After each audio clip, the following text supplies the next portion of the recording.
Setelah mengembara selama 20 tahun, akhirnya Eyang Suro berhasil menghimpun 35 aliran pencak silat dan beberapa ilmu kebatinan dari seluruh Nusantara.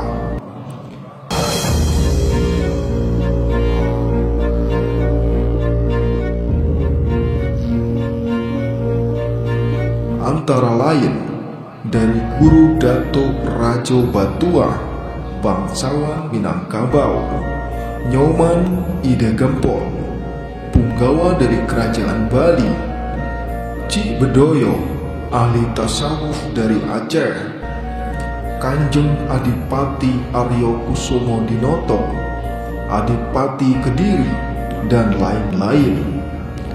STK, Sedulur Tunggal Kecer, didirikan di Tambak Gringsing, Surabaya pada tahun 1903. Sedangkan pencak silatnya dinamakan dengan Joyo Gendelo. Pada masa itu ada sekitar 8 murid dari Eyang Suro, antara lain Kang Pasnoto Gunadi, adik dari Eyang Suro, Knevel, bangsa Indo-Belanda, dan Raden Apuk Suryo Winoto, atau dikenal dengan nama Eyang Apuk. Ada kisah penting yang banyak terlewatkan. Salah satunya yaitu kisah awal mula masuknya saudara Eyang Apuk bergabung menjadi saudara setia hati.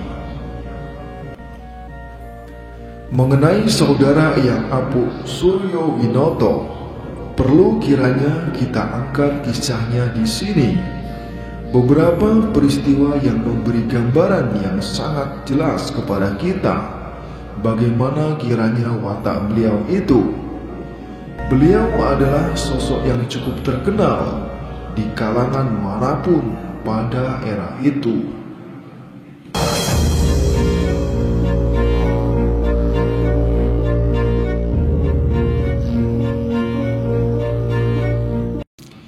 Sesudah almarhum Ki Ngabei Surodiwiryo wafat, tak ada seorang pun saudara setia hati lainnya yang dapat menandingi mutu permainan silat beliau.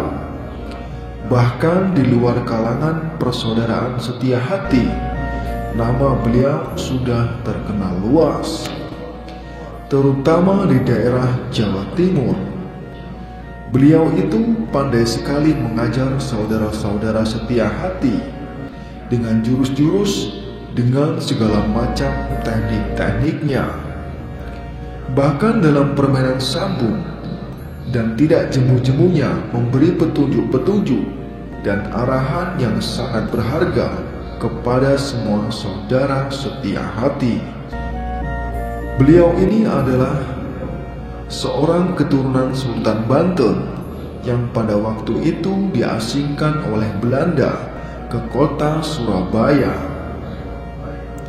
Sedangkan ibu beliau adalah keturunan langsung dari Kesultanan Banten. Sedangkan ayah beliau adalah keturunan keluarga Bupati Surabaya dari Kasepuhan. Pada tahun 1905, sewaktu beliau masih seorang pemuda yang berbadan tegap, beliau sudah mahir dan pandai bermain pencak silat, yaitu aliran pencak silat Surabaya kuno. Ketika itu beliau mendengar bahwa Ki Ngabei Surodiwiryo mulai terkenal di kalangan pencak silat di Surabaya. Maka Eyang Apuk ingin sekali mencoba kepandaian permainan pencak silat yang dimiliki oleh Hyang Surodewiryo. Lalu beliau pun mendatangi kediaman Hyang Suro. Keinginan Hyang Apu dilayani oleh Hyang Suro dengan segala kesenangan dan kerendahan hati. Dan tentunya dengan mudah sekali Ki Ngabehi Surodewiryo atau Hyang Suro dapat menundukkan Hyang Apu Suryowinoto.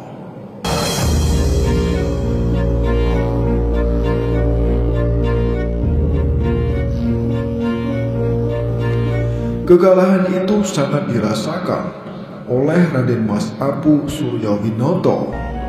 Ia merasa malu karena dapat dikalahkan oleh orang lain. Raden Mas Apu kemudian meminta bekal uang dari ibundanya sejumlah 9.000 gulden pada zaman itu. Tentunya guna untuk bekal pergi selama perjalanan ke Jawa Barat, di mana Jawa Barat adalah kampung halamannya, dan sekalian menghidupkan kembali tali persaudaraannya dengan keluarga Kesultanan Banten. Sedangkan tujuan utamanya adalah untuk belajar pencaksilat dan menyempurnakan kemahirannya ilmu yang dimilikinya. Namun perlu diingat, sebelum beliau berangkat menuju ke Jawa Barat, ia berkata kepada teman-temannya dan kepada beberapa saudara tunggal kecer pada waktu itu, bahwa kalau ia kelak kembali ke Surabaya, ia ingin melawan lagi Ki Ngabehi Surodewiryo. Dan kalau nanti ia masih kalah, ia akan masuk menjadi keluarga sedulur tunggal kecer.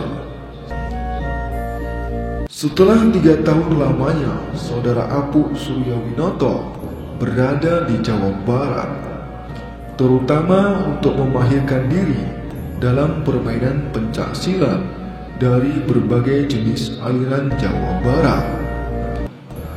Dan setelah menurut pendapatnya ia sudah matang dan mahir, lalu beliau kembali ke Surabaya dengan satu tujuan, yaitu ingin menundukkan Ki Ngabehi Surodewiryo. Tentunya dengan pengalaman Hyang Suro yang sudah sangat mumpuni, dapat menggambarkan aliran-aliran apa saja yang dianut oleh saudara Apu selama mendalami ilmu kanuragan di Jawa Barat.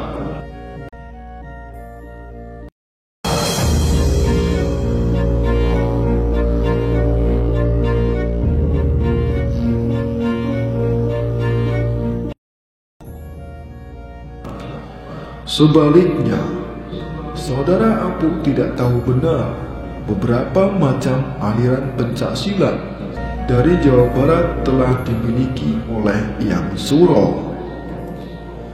Walaupun demikian keadaannya, Ki Ngabehi Surodewiryo tidak lalai ataupun tidak sembrono. Saat itu, pertandingan berlangsung dengan seru dan dengan disaksikan oleh banyak orang, di antaranya beberapa saudara dari sedulur tunggal kecer pada era itu. Singkat cerita, Ki Ngabehi Surodewiryo yang berbadan kecil dan ringkih dapat dipepetkan terpojok oleh saudara Hyang Apu. Di bawah jendela ruang yang dipergunakan untuk bertempur tadi, kebetulan jendela pada waktu itu sedang terbuka, namun saudara Apu lalai karena ia sudah merasa unggul dari Hyang Suro. Maka saudara Apu dengan suara dan nada penuh kegembiraan, ia pun berteriak kepada Hyang Suro, "Ayo bergerak!" Baru saja ia selesai berkata demikian, tiba-tiba dengan tidak disadarinya, ia yang berperawakan tinggi, tegap, dan berbadan besar sudah terlempar keluar dari jendela. Kejadian itu terjadi begitu sangat cepat, hanya sepersekian detik saja. Ia lalu merasa heran dan tidak mengerti bagaimana hal itu dapat terjadi.